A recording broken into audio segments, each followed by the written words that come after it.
Xotining qaytmadimi? Silo chalasizmi? Tezkira bu. Tezkira. Ko'pir boshli tezkira bu. Bilmemizga çalışmayın de Rivel canım.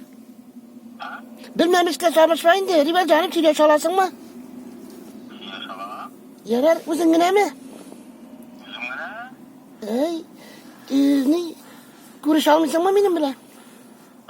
Ko'rish olmaysangmi? İyi.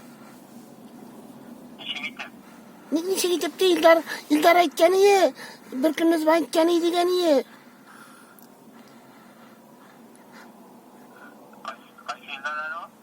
İyi.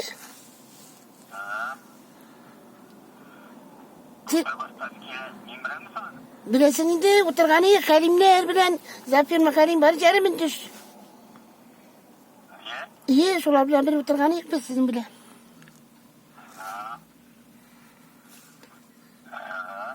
Sen mashina bilanmisan o'zing?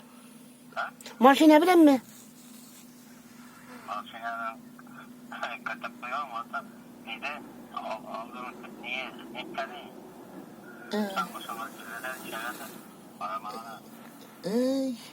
Bir kun o'tirgan vaqtda Karimda mana o'xsha solgani 50 so'm bittayinda telefonga o'xsha solaladi. Hozir tam 1 soatdan so'ng aytamiz, 100 so'm mana bo'lsa-da. Solalasizmi? Jalqi tug'ilmi? Jalqi tug'ilmi, solalasizmi? Ha? İyi, şu sana solalmışsınmı? Jalqi tug'ilmi? Solali. Ona bir 10 minutda tanışma aytarim. Kartchika tug'ib telefonga deyim.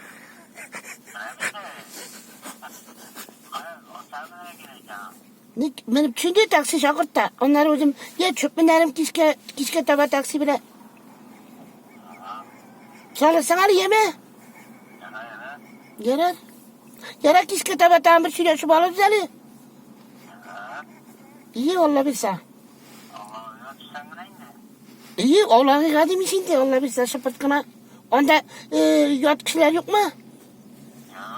Yarar çöp binerim hadi yarar vallahi bilsa. Okşanı unutmalı solar yapacağız diyemeyiz. İyi, bolalarımı şey etmeyin de canım, bir taksi arasında beni salıp çözün diye.